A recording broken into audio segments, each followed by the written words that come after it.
So hello dears, welcome back in our YouTube channel. My dears, हम लोग पढ़ रहे थे पास्ट परफेक्ट टेंस और उसका पढ़ रहे हैं इंट्रोगेटिव सेंटेंसेस। और इसमें हम लोग आज क्या पढ़ने वाले हैं, जब वाक्य क्या, कौन, कहां, कब, कैसे आदि शब्द किसी सेंटेंस के बीच में हो, है ना। वो कौन से वाक्य होंगे जिनमें क्या, कौन, कहां, कब, कैसे आदि शब्द उस वाक्य के बीच में होंगे। तो हम उनको कैसे सॉल्व करेंगे, और उससे रिलेटेड आपके यहां पर दो स्ट्रक्चर दिखाई दे रहे हैं, जिसमें पहला है आपका बिफोर और दूसरा है आफ्टर। इन दोनों में किस तरीके से कैसे कैसे यूज करते हैं वो आज हम लोग सीखने वाले हैं। तो इससे पहले के जो आपके वीडियोस है, जो कि था कि क्या शब्द पहले हो तब हम कैसे उसकी सॉल्वेशन करते हैं, उस सेंटेंस को कैसे बनाते हैं, तो उसका लिंक आपको डिस्क्रिप्शन बॉक्स में मिल जाएगा।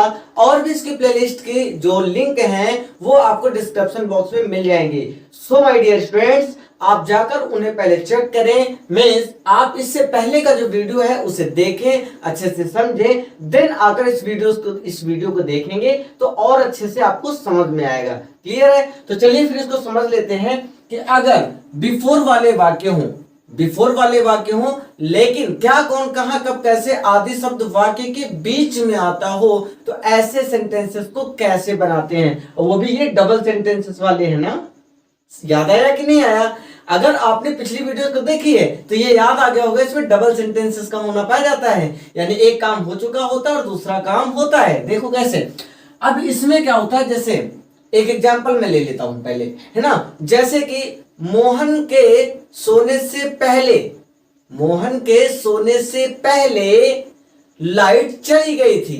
और अगर यहीं पर प्रश्न पूछने की बात हो जाए कि मोहन के सोने से पहले क्या लाइट चली गई थी, अगर ऐसा पूछा गया तो आपको समझ में आ गया होगा इसमें दो काम का होना पाया गया कि एक तरफ तो मोहन सोया और उससे पहले क्या हो गई, लाइट चली गई। और वैसे भी अब गर्मी का माहौल आने वाला, मच्छर बहुत काटेंगे, तो ईश्वर न करे इस माहौल में लाइट वाइट जाए नहीं तो फिर बड़ी, समझ रहे हो ना, कितनी प्रॉब्लम आने वाली है। तो भाई समझ में आ गया होगा कि ऐसे सेंटेंसेस को कैसे बनाते हैं ना। तो अगर क्या, कौन, कहां, कब, कैसे आदि शब्द वाक्य के बीच में आते हैं दोस्त, तो फिर हम सबसे पहले उनकी ही इंग्लिश लिख डालते हैं बिना कुछ सोचे समझे। समझ में आए? मतलब प्रश्नवाचक शब्द, जो प्रश्न सूचक शब्द होते हैं उनकी इंग्लिश सबसे पहले लिखते हैं, देन हैड लगाते हैं, मींस हेल्पिंग वर्ब लिखते हैं, फिर इसके बाद आप सब्जेक्ट लिखते हैं, वर्ब की थर्ड फॉर्म और ऑब्जेक्ट लिखते हैं। अब ये टोटल टेंस जो होता है वो कौन सा होता है, पास्ट परफेक्ट टेंस का होता है। और ये लिखा कब जाता है, जब वाक्य का फर्स्ट पार्ट एंड होता है ना। ये बात आपको मैंने बताया था आपके इंडेफिनिट में ही, है ना। जब इसका पास्ट परफेक्ट का अफर्मेटिव सेंटेंस मैंने बताया था, इंडेफिनिट नहीं अफर्मेटिव, सॉरी, यहां पर जो पास्ट परफेक्ट का अफर्मेटिव सेंटेंस बताया था उसी में ही हमने क्लियर कर दिया था कि जब पहला सेंटेंस एंड होगा तो उसे हम पास्ट परफेक्ट पे लिखेंगे, जो दूसरा सेंटेंस एंड होगा उसे हम पास्ट इंडेफिनिट पे लिखेंगे। क्लियर? तो इसके बाद हम फिर बिफोर लिखते हैं, देन पास्ट इंडेफिनिट का रूल्स लिखते हैं। समझ में आया?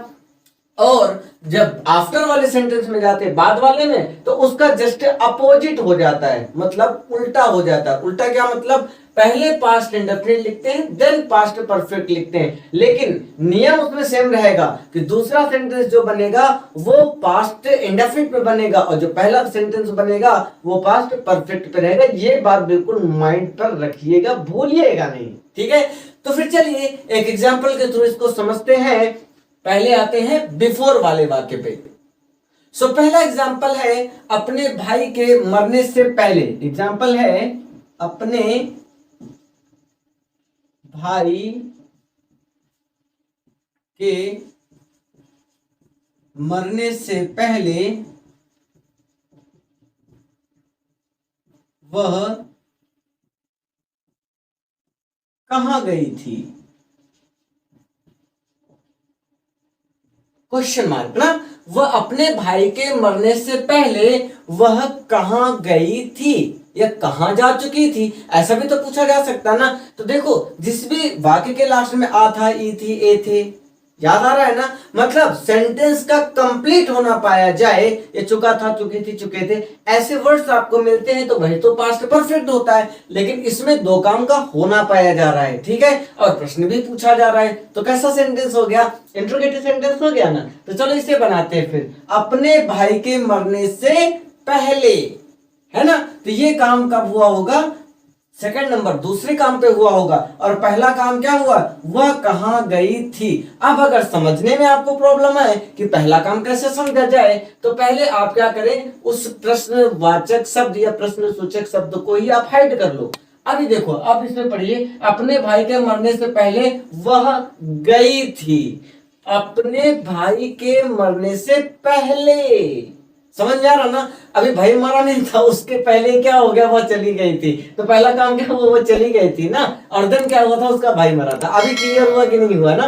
तो चलो बनाओ फिर, अगर समझ में आ रहा होगा आपको ना। अब यहाँ पर देखिए, तो पहला काम हुआ है वह कहाँ गई थी। तो कहाँ को इंग्लिश में क्या बोलते हैं? तो वेयर बोलते हैं। तो भाई साहब वेयर लिख दीजिए, बिना कुछ सोचे समझे वेयर लिख दिया। इसके जस्ट बाद हेड लगाना है, तो हेड हमने लगा दिया।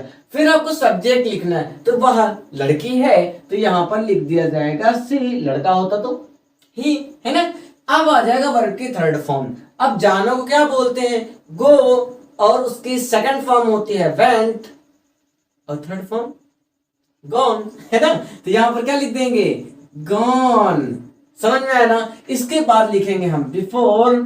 अब देन आ जाते हैं सेकंड वाले वाक्य पर, और सेकंड वाक्य में सब्जेक्ट वर्ब की सेकंड फॉर्म और ऑब्जेक्ट लिखना है। तो सब्जेक्ट इसमें क्या है? अपने भाई। तो अपने भाई का क्या हो जाएगा यहाँ पर? हर ब्रदर हो जाएगा ना। अच्छा, हर ब्रदर क्यों लिखा गया, माय ब्रदर क्यों नहीं लिखा गया? देखो, सी के साथ अपने की अंग्रेजी हर होती है, और आई के साथ अपने की अंग्रेजी माई होती है, यू के साथ अपने की अंग्रेजी योर होती है। तो भाई आप बताइएगा कि ही के साथ अपने की अंग्रेजी क्या होती है? अभी मैंने बताया ना क्या होती है, ही के साथ अपने की अंग्रेजी। और अगर नहीं जाना तो कमेंट बॉक्स में जरूर मुझे बताइएगा कि ही के साथ अपने की अंग्रेजी क्या होती है, ठीक है? और एक और वी के साथ अपने की अंग्रेजी क्या होती है, दोनों बताना, ठीक है ना? तो चलिए, हर ब्रदर हो गया। इसके बाद यहां पर लिखा जाएगा वर्ब की सेकंड फॉर्म मरना। मरना वर्ब है तो हो जाएगा डाइड। भाई डाई आपकी फर्स्ट फॉर्म है, सेकंड हो जाएगा डाइड। अब और कुछ बचा क्या? और कुछ बचा नहीं, तो लास्ट में क्या लगा देंगे? Question mark. ऑब्जेक्ट होता तो ऑब्जेक्ट भी लगा देते, बट है नहीं, तो क्या हो जाएगा? Where had she gone before her brother died. मतलब अपने भाई के मरने से पहले वह कहां गई थी। समझ में आया ना आपको? और अगर समझ में आया हो तो लाइक जरूर कर लेना, चैनल को सब्सक्राइब कर लेना अगर आप चैनल पे नए हो तो, और अपने फ्रेंड सर्कल के साथ भी शेयर करना जिससे उन्हें भी इसका लाभ मिल सके। तो आइए फिर नेक्स्ट एग्जांपल को देखते हैं। नेक्स्ट एग्जांपल है तुम्हारे आने से पूर्व, तुम्हारे आने से पूर्व वह क्या कर चुका था। तुम्हारे आने से पूर्व वह क्या कर चुका था, है ना? तो यहां पर देखो, तुम्हारे आने से पूर्व, पूर्व का मतलब क्या होता है? पहले ही, है ना? तो देखो, और लास्ट में क्या बोल रहा है? वह क्या कर चुका था, है ना? तो पहला काम क्या हुआ है? वह क्या कर चुका था, और दूसरा काम हुआ है तुम्हारा आना, है कि नहीं? अगर फिर भी समझने में प्रॉब्लम हो तो फिर क्या शब्द को हाइड कर दो। समझ जाना ट्रिक कैसे हम इसको सॉल्व करेंगे। तो चलो, यहां पर क्या कर चुका था, तो पहले लिखेंगे क्वेश्चन वर्ड। तो क्या को क्या बोलते हैं? व्हाट ना, व्हाट बोलते हैं, वाई बोलते हैं, क्या बोलते हैं? अच्छा, वाई मीन्स क्या होता है? वाई मतलब कमेंट बॉक्स में जरूर बताना वाई मतलब क्या होता है, ठीक है? यहां पर तो व्हाट ही रहेगा, ठीक है? बाकी आपसे मैं पूछ रहा हूं। इसके बाद क्या लिखेंगे आप? हैड। देन अब आप लिखेंगे सब्जेक्ट। सब्जेक्ट क्या है? वह कर चुका था, लड़का ही है, तो इस वजह से हो जाएगा यहाँ पर ही। सॉरी, सी लिखने जा रहा था आदत सी हो जाती है ना पेन की, ऊपर सी लिखा तो नीचे में बोला सी लिख दो, है ना? जबकि गलत हो जाएगा, ही लिखा जाएगा, है ना? अब आगे बढ़ते हैं। वर्ब की थर्ड फॉर्म। अब कर चुका तो डन होता है ना, डू का थर्ड फॉर्म क्या हो जाएगा? डन हो जाएगा। यहाँ पर लिख दीजिए डन। अब इसके बाद बिफोर का यूज कर लीजिए भाई, है ना? अब आ जाते हैं हम सेकंड फर्स्ट वाले वाक्य पे ना। तो देखिए यहाँ पर जो है तुम्हारा सेकंड वाला, मतलब जो पहले नंबर पे लिखा हुआ है आगे, तो क्या लिखा, तुम्हारा आना। तुम्हारा आना मतलब ये क्या हो जाएगा, यू, अब वर्ब की सेकंड फॉर्म लिखनी भाई, तो केम हो जाएगा, ठीक है। और जैसे ही सेंटेंस खत्म हो जाए, एंड हो जाए, तो क्वेश्चन मार्क लगा दीजिएगा। अब देखो तुम्हारा, यहाँ पर तुम्हारा का मतलब योर नहीं होगा, ये तुम्हारा सब्जेक्ट के रूप में लिया गया है, तो सब्जेक्ट क्या होता है, यू होता है, ठीक है ना। अगर तुम्हारे साथ में कुछ और लगा होता है, जैसे तुम्हारा भाई, तुम्हारी पेन, तुम्हारी किताब, तुम्हारी गाड़ी, तुम्हारा बंगला, अगर उसके साथ कोई भी नाउन यूज होता है, तब उसके साथ अपने की अंग्रेजी लिखी जाती है, मतलब योर फिर लिखा जाता है। क्लियर है। और अगर ये सब नहीं है तो फिर सब्जेक्ट इसे मान लिया जाता है, इस वजह से यू लिखा जाता है। क्लियर है ना।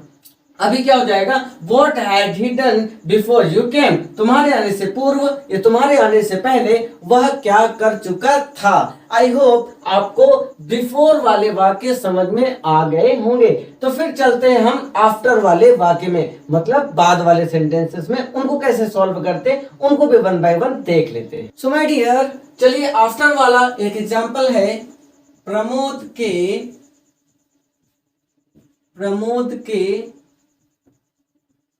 जाने के बाद, प्रमोद के जाने के बाद विनोद वहां क्यों गया था, क्यों गया था, क्वेश्चन मार्क। यहां पर पूछ लिया कि प्रमोद के जाने के बाद विनोद वहां क्यों गया था, है ना। यहां पर बाद शब्द लग गया, तो बाद के लिए क्या लगाएंगे, आफ्टर लगाएंगे, ये बात तो क्लियर है ना। लेकिन यहां पर फिर से ध्यान दीजिए, काम पहले कौन सा एंड हुआ है, सबसे पहले वर्किंग जो वर्क हुआ है वो कौन सा एंड हुआ है, प्रमोद के जाने के बाद, तो पहला काम एंड हुआ है प्रमोद का जाना, देन विनोद का वहां हुआ है सेकंड रूप में जाना, है ना। पहले विनोद गया और उसके सॉरी पहले प्रमोद गया, प्रमोद के जाने के बाद जब प्रमोद वहां से चला गया तो विनोद वहां गया था। ये बात समझ में आई ना। तो चलो फिर अब बनाते हैं। तो आपको तो पता ही है कि ये जो क्वेश्चन वर्ड और did, subject, verb, first form, object है, ये कौन सा टेंस है, तो ये है आपका पास्ट इंडेफिनिट। और पास्ट इंडेफिनिट किस पे बनाते हैं, सेकंड वाले वाक्य पर बनाते हैं ना, ये बात याद है ना। तो चलो फिर सेकंड वाले को पकड़ते हैं, विनोद वहां क्यों गया था, तो क्यों का क्या हो जाएगा, वाई हो जाएगा, है ना। तो देखो क्वेश्चन वर्ड की जगह पे मैंने लिख लिया वाई, इसके बाद लिखना है डिड। तो भाई हमने बिना कुछ सोचे समझे हेल्पिंग वर्ब डिड लगा दी, क्योंकि डिड आपका सिंगुलर और प्लूरल दोनों सब्जेक्ट के साथ लगता है, बिना कुछ सोचे समझे ना। चलो फिर आगे देखते हैं, सब्जेक्ट लिखना। भाई सब्जेक्ट कौन है, विनोद जी, तो यहाँ पर विनोद लिख दीजिए, विनोद का वी कैपिटल रहेगा, ठीक है, क्योंकि ये आपका प्रॉपर नाउन है, इस वजह से वी कैपिटल होता है, तो विनोद हो गया।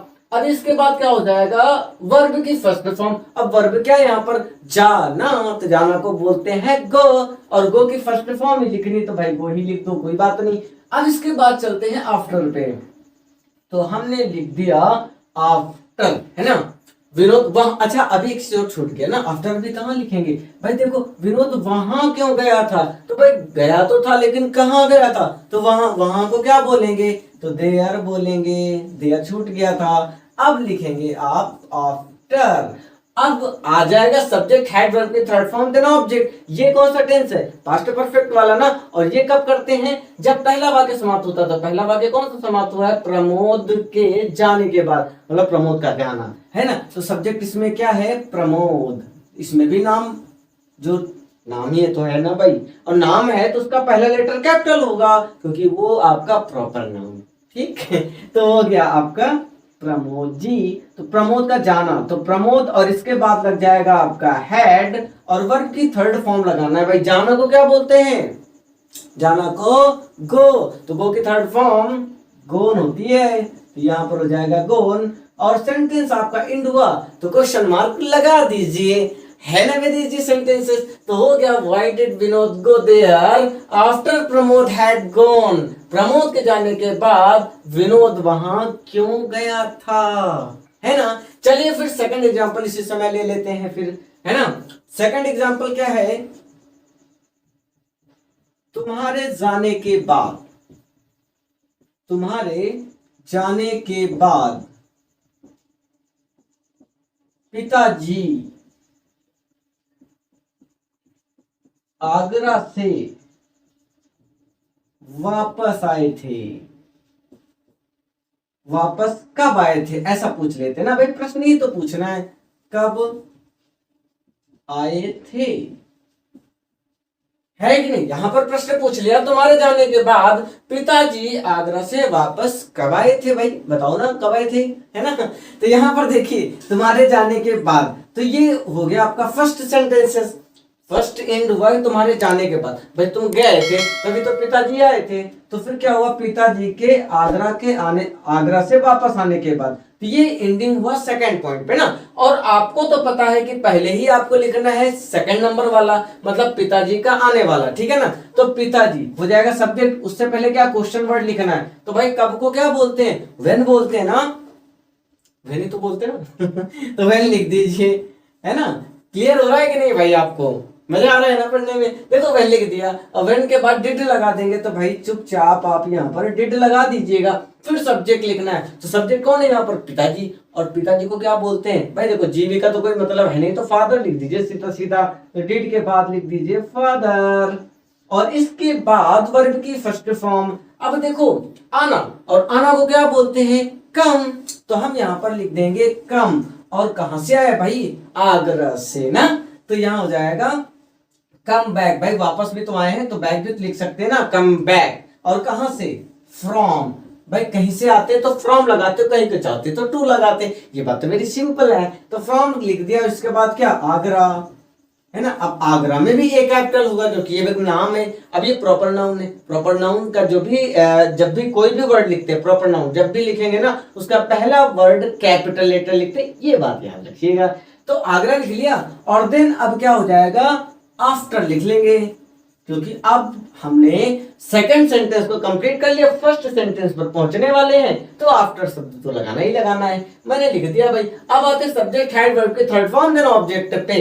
अब फर्स्ट वाले में देखिए सब्जेक्ट कौन, तुम्हारा मतलब यू, तो क्या हो जाएगा यहाँ पर, यू हो जाएगा। और इसके बाद आप लिखेंगे हेड, देन हो जाएगी वर्ब की थर्ड फॉर्म जाना, जानो को क्या बोलते हैं, गो, और गो की थर्ड फॉर्म गॉन होता है, गो वेंट गॉन, ये हो जाएगा GONE गॉन। और जैसे ही सेंटेंस एंडिंग हुआ क्वेश्चन मार्क लगा देंगे।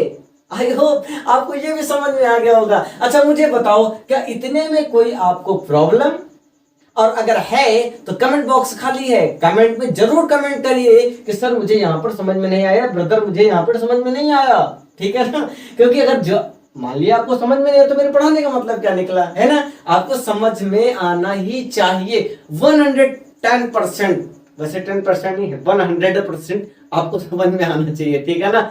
और अगर आपको समझ में आ गया है तो लाइक करके मुझे तो बताओ यार कि आपको समझ में आया है, ठीक है ना। तो चलिए फिर मिलते हैं नेक्स्ट एपिसोड में, तब तक आप इनकी सारी सीरीज, वीडियोस की सारी सीरीज आप देखते रहे, नोट्स भी बनाते रहे, जिससे कि आपको आसानी से ये चीजें समझ में आती रहे, ठीक है ना। तो इससे रिलेटेड आपको कुछ एग्जांपल्स भी सॉल्व करने रहते हैं, ठीक है ना। तो बिना कहे हुए हमें कहना पड़ेगा क्या, भाई प्रैक्टिस तो करनी ही चाहिए ना, क्योंकि practice is the more power of knowledge. और अगर आपने सेंटेंस पढ़ने के बाद डेली अगर इनसे रिलेटेड 20 एग्जांपल्स बना लिए, तो मैं इस बात की गारंटी देता हूं कि टेंस आप जिंदगी में कभी भूलने वाले नहीं हो। तो ठीक है, चलिए फिर मिलते हैं नेक्स्ट एपिसोड में, तब तक के लिए जय हिंद।